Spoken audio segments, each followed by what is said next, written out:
आज स्टूडेंट्स की कुछ प्रॉब्लम्स आ रही थी जिसमें उनको आंसर्स फाइंड आउट करने में डिफ़िकल्टी आ रही थी। तो पहले सेशन में हम प्रैक्टिस सेट 2.1 के आंसर्स देखेंगे। ठीक है, क्वेश्चन नंबर 1 था अपना कि right any two quadratic equations.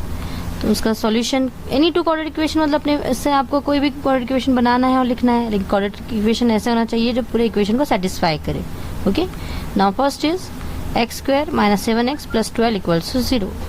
ये एक हमने ले लिए और एक x square minus 4 equals 0। For example के लिए दो क्वाड्रेटिक इक्वेशन काफ़ी है, यहाँ पे दिया हुआ है। Now second question is decide which of the following are quadratic equation. ये भी आपको समझाए थे हमने, ये क्वाड्रेटिक इक्वेशन कौन से है इसमें से फाइंड आउट करना है। तो फर्स्ट वन इज दिस, ये ऑलरेडी एक स्टैंडर्ड फॉर्म में अरेंज है, that means it is a quadratic equation. Now second, y square equal to 5y minus 10। पहले आपको इसको अरेंज करना है क्वाड्रेटिक इक्वेशन के फॉर्म में, then we write it is a quadratic और नॉट। ठीक है, फास्ट में ले रहे हैं इसलिए समझने की कोशिश करें जल्दी से। ना वाई स्क्वायर, ये प्लस 5y साइड गया तो क्या हो गया माइनस 5y माइनस 10 इक्वल्स, यहाँ पे गया equal to this side, then plus 10 equals to 0। Again ये क्वाड्रेटिक इक्वेशन के फॉर्म में, हाईएस्ट इंडेक्स पावर 2 है, therefore it is a quadratic equation. What is third one, y square plus 1/y equals to 2। ये बताया था, explain किए थे हमने कि y जो है ये दोनों साइड मल्टीप्लाई हो जाएगा, then we get y cube plus 1 equal to 2y। Arranging this term we get y cube minus 2y plus 1 equals to 0। It is not a quadratic equation because highest index term is 3 cube. Now fourth one is x plus 1 by x equals to minus 2. Again ये x से multiply हो जाएगा both side, then we get x square plus 1 और ये भी multiply होगा तो minus 2x. Rearranging this we get x square plus 2x plus 1 equals to 0. Means again this is a quadratic equation. अब fifth one, to bracket से to bracket को solve करना है। सॉल्व करके ब्रैकेट को सॉल्व करना सभी को आता है, this m, then we get minus 5m, then plus 2m, then minus 10 equals to 0। Arranging this we get m square minus 3m minus 10 equals to 0। अब यहाँ क्या नहीं समझता है, ये आपका बेसिक पॉइंट है, अगर नहीं समझता है तो आप मुझे मैसेज कीजिए। ठीक है, then again it is a quadratic equation. And last one is this term, यहाँ पे क्यूब की टर्म है, इसको अरेंज करें अगर तो we get 3m cube minus m cube. ये जो यहाँ का 3m क्यूब यहीं रहने दिए, ये पूरी टर्म्स को हमने इक्वल टू के इस साइड सेंड कर दिए, तो इनकी सारी साइन जो है वो चेंज हो गई। Then 3m cube minus 2m cube m cube equals to 2m cube, 3m plus 10, highest index power is 3, therefore it is not a quadratic equation. ठीक है, ये दो क्वेश्चन हमने सॉल्व किए। Now third one is which of the following equations, write the following equations in the form of this term. Then first one is 2y square equal to 10 minus y square. Again arranging this, minus y square को इस side send किए तो ये क्या हो गया plus 2y equals to 10 को इस साइड सेंड किए तो minus 10। Now a equals to 1, b equals to 2 and c equals to minus 10। Arrange करना था इस फॉर्म में और a b c की वैल्यूज आपको लिखनी थी like this.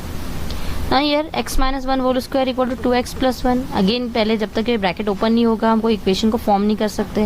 Then a minus b whole square का अगर यहाँ फॉर्मूला लगाए, then we get x square minus 2x plus 1 equal to 2x plus 3। ये a minus b whole square, a square minus 2ab plus b square. Now rearranging this we get x square minus 2x, ये इधर का 2x जो इस side आ गया minus 2x plus 1 और ये plus 3 इस साइड आया minus 3। Solving this we get x square minus 2x minus 2x minus 4x minus 3 plus 1 minus 2 equals to 0।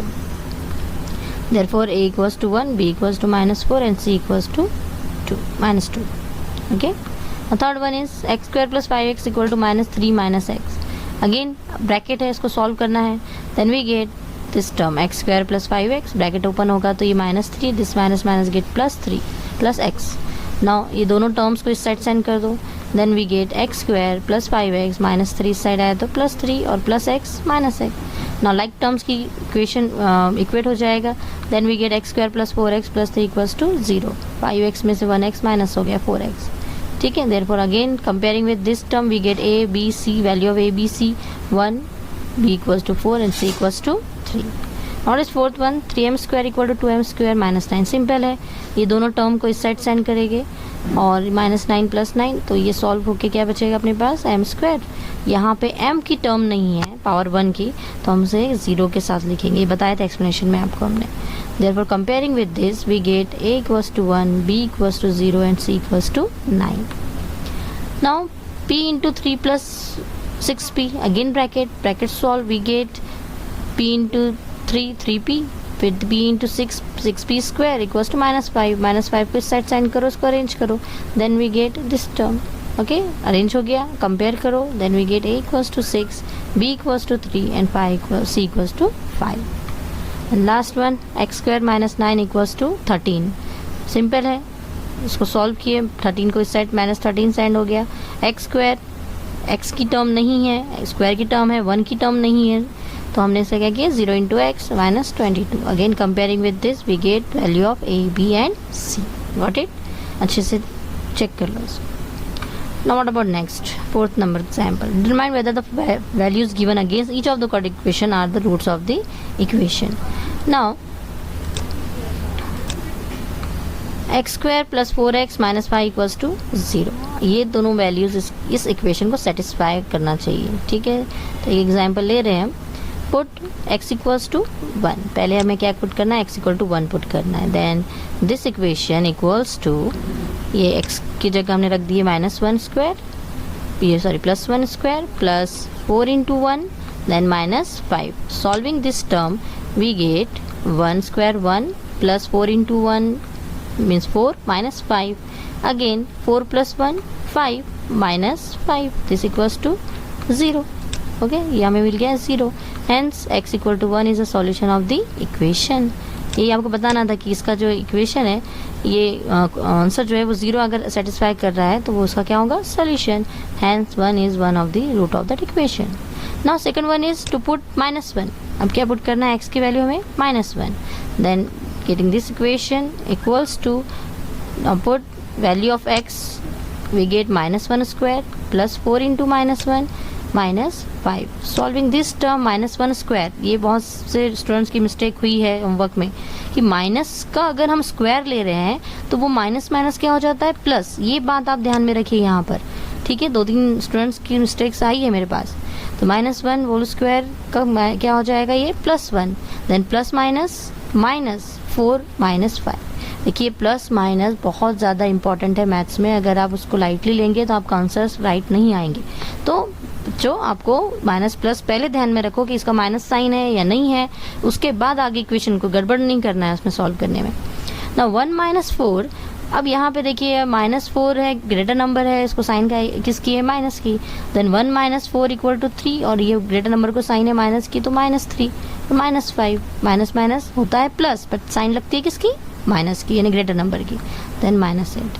Therefore it is not a solution of the equation. ऐसे ही second आप try करो, आपको आ जाएगा. अब sir ये ध्यान में रखो, प्लस और माइनस और स्क्वायर टर्म कैसे लेते हैं. ना find k, value of k find out करना है. ये इक्वेशन दिया हुआ है आपको. One of the root of equation is 3. एक रूट जो है ऑलरेडी दिया है, if this is a root, ये ऑलरेडी दिया है कि इसका क्या है, रूट है. ना रूट है तो इसका मतलब ये इक्वेशन को सेटिस्फाई कर रहा है. Then we put x equals to 3 in the equation. Then we get k. Then value of x 3 square minus 10 into again value of x 3 plus 3. Solving this term we get 3 square 9 into k 9k. 10 3 is a 30 plus 3. Then 9k minus plus minus 30 में से 3 minus k 27. Then 9k equal to minus 27 equals to 27. Therefore k equal to 27 upon 9. ये multiply में था k तो कहाँ गया, divide में. 9 1 is 9, 9 3 is 27. Okay, now this is the value of k. Fifth question. 6th वाला इजी है, आप लोग ट्राई कर सकते हो. ओके, नाउ नेक्स्ट टॉपिक की तरफ हम चलते हैं. तो अब नेक्स्ट टॉपिक के जाने से पहले थोड़ा सा फिर से पिछला बेसिक, जिसमें आपको फैक्टर्स मालूम होना ज़रूरी है कि फैक्टर्स कैसे फाइंड आउट करते हैं. ठीक है, तो आज सबसे पहले हम सीखेंगे कि हम फैक्टर्स कैसे निकालना है. Find the factors of the following polynomial. Okay, now x square minus 4x minus 5, ये एक आपको इक्वेशन गिवन है, पॉलिनोमियल गिवन है. इसके आपको फैक्टर्स निकालना है. अब फैक्टर्स निकालने के लिए जैसे फैक्टर बोले तो सबको एक टोपी नज़र आती है ना, लाइक दिस. अब याद आ गया होगा कि ये क्या कर रहे हैं, लेकिन इसका एक्चुअल बेसिक कॉन्सेप्ट कहाँ से आ रहा है. मोस्टली बच्चों को ये नहीं समझ में आता कि ये हम कहाँ से ड्रॉ कर रहे हैं. यहाँ ये -5 आ गया, ये -5 1. तो ये इस चीज़ का बेसिक कॉन्सेप्ट क्या है कि आपको ये फर्स्ट टर्म का कोफिशिएंट क्या है बताए थे हमने. ये फर्स्ट टर्म का कोफिशिएंट और लास्ट टर्म के कोफिशिएंट को क्या करना होता है, मल्टीप्लाई करना होता है. 1 इंटू -5 इक्वल्स टू -5। सबसे मेन पॉइंट ये है कि आपको ये समझने के लिए आपको यहाँ पे फर्स्ट और लास्ट को मल्टीप्लाई करना है, और जो आपका आंसर आता है उसी का हमें मल्टीपल्स ढूंढने हैं और उन्हीं को यूज़ करके प्लस माइनस हमें करना पड़ता है। अब ये 5 जो ऑड नंबर है और वो 5 की टेबल में ही आता है, means we use only this term to get the middle term. हमें मिडल टर्म की लेने के लिए जो फैक्टर्स हमें मिलते हैं मल्टीपल करने के बाद, उन्हीं की एडिशन हमें मिलना चाहिए। देखिए यहाँ पे -5 और ये 1, मतलब कितना होगा -4। मल्टीप्लाई करने पे ये टर्म जो इनकी मल्टीप्लाई करने में टर्म मिल रही है, उसी के फैक्टर्स को यूज़ करके मिडल टर्म मिलना चाहिए। ठीक है, गॉट इट। नाउ अब फैक्टर्स तो मिल गए हमें कि -5 और 1 है, then x² as it is. अब इसे स्प्लिट अप कर देंगे इस दो टर्म नंबर्स में, then we get -5x plus x। देखिए -4x ही होगा, और मल्टीप्लाई करेंगे तो इसका प्रोडक्ट ही मिलने वाला है अपने को, ये -5। नाउ इसके बाद वाले स्टेप में क्या होता है कि दोनों टर्म में से हमें क्या कॉमन निकालना है। जो कॉमन निकल रहा है वो कॉमन निकालना है, मतलब दोनों साइड से क्या कॉमन है, x, तो x कॉमन निकल गया। नाउ ब्रैकेट x यहाँ से कॉमन निकल गया तो 1x रिमेन, माइनस यहाँ से एक बाहर चला गया तो ये क्या हो गया 5। अगेन यहाँ पे कोई कॉमन चीज़ नहीं है दोनों के अंदर, देन +1 कॉमन निकालेंगे। जहाँ पे कोई भी कॉमन चीज़ नहीं है, कॉमन टर्म नहीं मिल रही है, नंबर नहीं मिल रहा है हमें, तो हमें वहाँ पे 1 कॉमन निकालना है, और ये साइन यहाँ जो मिडल टर्म रहती है, ठीक है, और ये दोनों ब्रैकेट सेम होते हैं। नाउ अगेन कॉमन निकालेंगे, ये दोनों कॉमन है दोनों साइड में, देन x -5 और ये रिमेनिंग टर्म x + 1। ठीक है, एग्जाम्पल फैक्टराइजेशन का हो गया, और आगे आने वाला है। अगर ये नहीं समझाए तो आगे हम और एग्जाम्पल्स लेने वाले हैं इसके। One more, x² - 7x + 12। ठीक है, अगेन ये कैप मल्टीपल, यहाँ फर्स्ट का कोफिशिएंट क्या है 1 × 12 इक्वल्स टू क्या होगा 12। अब 12 के ऐसे फैक्टर्स चाहिए हमें कि जिनकी मिडल टर्म की प्लस और माइनस प्लस या माइनस करे तो -7 मिले। ठीक है, मतलब 12 2 6 = 12, ओके, 4 3 = 12 एंड 12 1 = 12। ऐसे फैक्टर्स हमें मिलते चले जाएंगे, है ना। जो मल्टीपल है उसके फैक्टर्स हमें निकालना है। Now we have to decide कि इसमें से ऐसे कौन से फैक्टर्स हम लेंगे कि जिनकी मिडिल टर्म की एडिशन आएगी। Yes of course this term means -4, because यहाँ पे इनको करना है प्लस और यहाँ साइन किसकी है माइनस की, तो हमें दोनों साइड में क्या लगाना होगा माइनस साइन। ठीक है, ऐसे हम इसका बेसिक कॉन्सेप्ट ये है, फैक्टर्स निकालो और उसमें सेलेक्ट करो। अब समझ में आ गया होगा जो बच्चों को नहीं आ रहा था। नाउ अगेन x², फिर ये -7x को ये दो टर्म में स्प्लिट अप कर दो, तो -4x - 3x equals to -7x हो गया, +12। अगेन ये दो टर्म में कॉमन क्या है x कॉमन निकल गया, तो रिमेनिंग टर्म क्या हो गई x -4 -3। ये दोनों साइड में कॉमन क्या है 3, दोनों 3 की टेबल में आते हैं। और मोस्टली इजी थिंग ये है कि हम अगर ये ब्रैकेट को ही समझ ले कि यहाँ पे जो ब्रैकेट है वही ब्रैकेट यहाँ होना, तो अपने आप हमें कॉमन निकलना आ जाएगा। जिनको कॉमन निकलते नहीं आता, x -4। Now again x -4 is a common bracket and remaining term x -3. These are the method to find the factors of the polynomial. Rewind हो गया होगा, ओके। अब हम चैप्टर की तरफ जाते हैं। पॉलिनोमियल के बाद ये क्वाड्रेटिक इक्वेशन चैप्टर में आपको 3 मेथड पढ़नी है। ठीक है, 3 मेथड्स पढ़नी है। First is factorisation method, second one is completing square method and third one is formula method. ये 3 मेथड पे ये पूरा चैप्टर आपका डिपेंड करता है। ठीक है, तो सबसे पहले हम देखेंगे फैक्टराइजेशन मेथड के बारे में। Solve the following quadratic equation by factorisation method. ये क्वेश्चन ऐसे आता है, आपको क्वाड्रेटिक इक्वेशन सॉल्व करना है बाय फैक्टराइजेशन मेथड। अगर फैक्टराइजेशन आया तो फैक्टराइजेशन से ही सॉल्व करना है, कंप्लीटिंग स्क्वायर मेथड आया तो उससे ही सॉल्व करना है, और अगर फॉर्मूला मेथड आया कोई भी मेथड्स को मिसमैच नहीं करना है, मिक्स नहीं करना है। ओके, क्वेश्चन पे ध्यान दें आप कि आपको अगर क्वाड्रेटिक इक्वेशन बाय फैक्टराइजेशन बोले तो आपको फैक्टर्स निकाल के ही सॉल्व करना है। चलो फर्स्ट एग्जाम्पल लेते हैं। m² - 14m + 13 equals to 0। ये एक क्वाड्रेटिक इक्वेशन है। अभी आपने देखिए क्वाड्रेटिक इक्वेशन किसे कहते हैं, इक्वल टू 0 टर्म होती है। Now first we have to find the factors of this term 13। 13 is an odd number, मतलब 13, और फर्स्ट का कोफिशिएंट क्या है यहाँ पे 1, 13 इंटू 1 कितना होगा 13, और 13 के फैक्टर्स यही है, तो इन दोनों की प्लस या माइनस करके मिडिल टर्म आना चाहिए, तो यहाँ पे इन दोनों की प्लस करना है, लेकिन है क्या माइनस, दैट मीन्स 13 मिला है, 13 रन ज़ा 13, इन दोनों की एडिशन करेंगे, then we get m square minus 13m minus m plus 13 equal to 0। Okay, ये समझ में आया होगा कहाँ से कि हमने इसके स्प्लिट अप कर दिए इस दो फॉर्म में। माइनस प्लस का ध्यान रखें आप लोग, यहाँ ये स्टेप लिखने के बाद चेक करें कि यही आंसर मिलता है कि नहीं हमें। ओके, नाउ m स्क्वायर में और ये दोनों टर्म में से m कॉमन, अंदर बचेगा m माइनस 13 माइनस, अगेन इसमें कोई कॉमन नहीं है तो 1 कॉमन निकाल दिया हमने, और ये ब्रैकेट एज इट इज़ इधर माइनस प्लस ध्यान में रखिए, देखिए माइनस माइनस प्लस, ये भी चीज़ यहाँ पे ध्यान में रखना है आपको, इक्वल्स टू 0। ना अगेन जैसे फैक्टर्स निकाल रहे थे सेम वही प्रोसीजर करनी है, बस यहाँ पे इक्वल टू 0 हम यहाँ लिख रहे हैं क्योंकि हमें इसका सॉल्यूशन निकालना है, सॉल्व करना है, वैल्यू निकालनी है। Then m minus 13 m minus 1 equals to 0। यहाँ तक हम फैक्टर्स निकालना लास्ट तक सीख चुके हैं। अब यहाँ न्यू थिंग क्या है कि आपको ये m की वैल्यू फाइंड आउट करनी है, सॉल्व करना है ना, तो ये दोनों ब्रैकेट को हमें 1/1 इक्वल टू क्या बताना है 0, मल्टीपल में है ये, that means m minus 13 equal to 0 और m माइनस 1 इक्वल्स टू 0, ये दोनों किसके इक्वल बता दिए हमने अब 0 के। ये स्टेप ध्यान में रखिएगा, यहाँ तक तो आप सीख चुके फैक्टराइजेशन, इक्वल टू 0 टर्म बतानी है अब आपको, तो इस तरह हम लिखेंगे। नाउ m की वैल्यू फाइंड आउट करो तो माइनस 13 इधर चला गया तो क्या हो जाएगा प्लस 13, और m equals to 1, this is the means 13 and 1 are the roots of the given quadratic equation. Simple, मतलब एक बार फैक्टराइजेशन आपको आ गया तो आप इजीली उसके सॉलिड रूट्स फाइंड आउट कर सकते हैं, these are the roots of that quadratic equation, इस क्वाड्रेटिक इक्वेशन की ये रूट्स है। नाउ एक one more, 3x square minus 1 minus 10.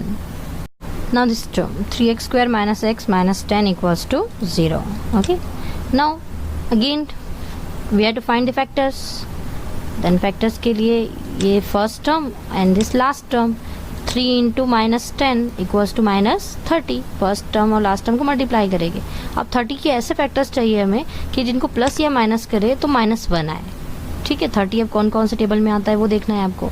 5 6 ज़ा, फर्स्ट वही मिल जा रहा है अपने को, 5 6 ज़ा 30, और दोनों को प्लस करेंगे तो क्या मिलेगा आपको, मतलब यहाँ -6 और +5 लेंगे तो यहाँ मिलेगा आपको 1। समझ में आया कि हमने पहले फैक्टर्स देख ली कि 6 और 5 के फैक्टर्स है।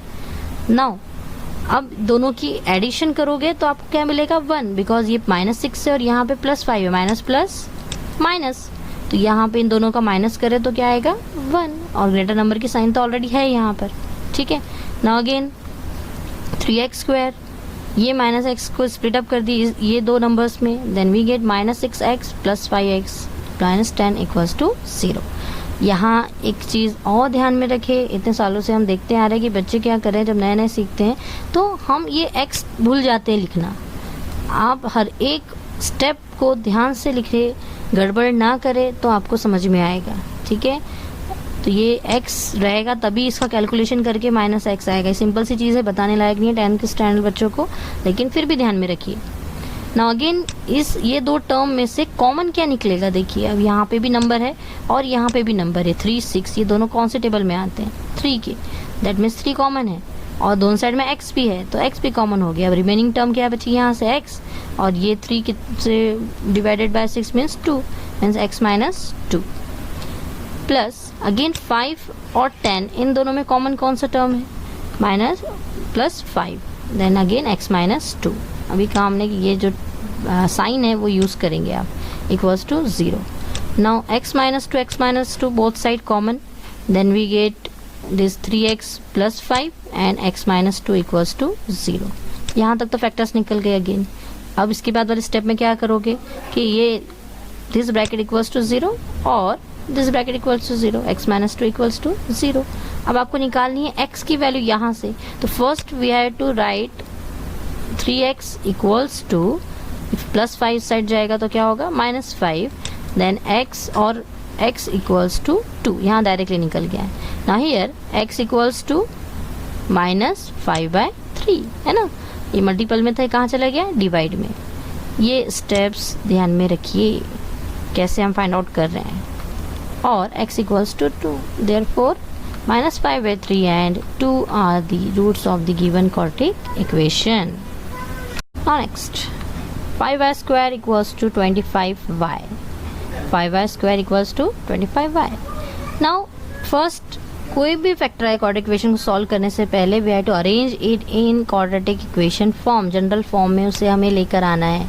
ठीक है, तो इसलिए फर्स्ट एक्सरसाइज में बेसिक चीज़ हमने सीखे थे कि जनरल फॉर्म अरेंज करो पहले। तो कैसे होगा इसका general form? 5y square 25y इस साइड आएगा तो क्या होगा? -25y equals to 0। अब कांस्टेंट टर्म तो 0 ही है, इसलिए लिखने की ज़रूरत नहीं है। अब इसके फैक्टर्स निकालने हैं, हमें रूट्स निकालने हैं। तो अगेन जब कोई फैक्टर्स मतलब फैक्टराइजेशन जैसे सीखे थे हमने वैसा नहीं कर पाते हो, तो अगर दो ही टर्म है तो वो दोनों टर्म में आपको कॉमन चीज़ ढूंढनी है क्या है। ठीक है, तो ये दोनों भी टर्म में क्या कॉमन रहेगा? एक तो 5 और y, क्योंकि दोनों 5 के टेबल में आते हैं। अब 5y हमने कॉमन निकाल दिया तो बचेगा क्या? y minus 5 equals to 0। Again दो टर्म मिल गई, मतलब एक ब्रैकेट ये हो गया फॉर्म अपना और एक ये ब्रैकेट हो गया। तो ब्रैकेट जब सेपरेट हो जाते हैं तो हम क्या करते हैं? उसको इक्वल टू 0 बताते हैं। That means 5y equals to 0 और this y minus y equals to 0। अब y की वैल्यू निकालनी है, तो ये जो मल्टीप्लाई में है 5y के, तो वो 0 के डिवाइड में जाएगा। 0 डिवाइड बाई 5 में 0, देन y की वैल्यू क्या होगी? 0। यहाँ पे भी ये चीज़ ध्यान में रखें कि 0 आता है। हाँ, और y -5 इक्वल टू 0 है तो -5 उस साइड जाएगा तो क्या होगा? +5। This therefore 0 and 5 are the roots of the quadratic equation. Okay, जब दो टर्म्स है तो हम सिर्फ कॉमन ढूंढेंगे और सॉल्व करेंगे। अब बात ये आ रही है कि अब कॉमन मिल ही नहीं रहा, कॉमन ही नहीं है, अब क्या करोगे? अलग अलग टाइप की क्वाड्रेटिक इक्वेशन है। क्वाड्रेटिक इक्वेशन में बस मोस्टली ये देखते हैं कि हाईएस्ट इंडेक्स जो है वो 2 होना चाहिए तो वो क्वाड्रेटिक इक्वेशन हो जाता है। This is also an quadratic equation, but first we have to arrange it in quadratic form. Then we get x square -3 equals to 0, +3 इस साइड आया तो -3। अब दो ही टर्म है, आपने अभी बताया था बोलना कि कॉमन निकालना है, बट यहाँ तो कोई कॉमन नहीं है। तो जब कॉमन नहीं होता है तब हम उसे एक फॉर्मूले के फॉर्म में अरेंज करते हैं। दैट मीन्स या तो ये किसी का स्क्वायर होना चाहिए, और अगर नहीं है तो उसे हम इस तरह से लिखेंगे √3 स्क्वायर। अब ये दोनों को देखिए, आपको कौन सा फॉर्मूला याद आ रहा है? जल्दी बताइए। ठीक है, a square minus b square, right. a square minus b square के फॉर्मूला आना है। यहाँ अगर कोई परफेक्ट स्क्वायर होता है तो हम डायरेक्टली लिख लेंगे। सपोज अगर 9 होता तो हम लिखते 3 स्क्वायर, है ना। ये फॉर्मूला यूज़ करते आता है आप लोगों को, 6th स्टैंडर्ड से सॉल्व कर रहे हो। और इस फॉर्मूले का यूज़ करके अब हम दो टर्म फॉर्म करेंगे। ये हो गया a स्क्वायर, ये हो गया b square. That means a plus b, a minus b equals to 0। जब कॉमन नहीं निकलता है तो हमें इस फॉर्मूले के फॉर्मेट में उसे अरेंज करना है। Then we write a minus b, a plus b. अब यहाँ से देखिए अगेन दो ब्रैकेट मिल गए हमें, फिर से वो दो ब्रैकेट को हम क्या करेंगे? x प्लस 3 इक्वल्स टू 0 और x माइनस 3 इक्वल्स टू 0 के फॉर्म में। Now x equals to -√3 और x equals to +√3. Therefore √3 and -√3 and √3 are the roots of the given quadratic equation. ऐसे हमें इस फॉर्मेट में अलग अलग फॉर्म के आपको हमने एग्जाम्पल्स लिए हैं। अब 2.2 के जितने एग्जाम्पल्स आप कर सकते हो उसको ट्राई करो सॉल्व करना, और हम उसकी जो भी डिफ़िकल्टीज़ है ये नेक्स्ट वीडियो में शेयर करेंगे।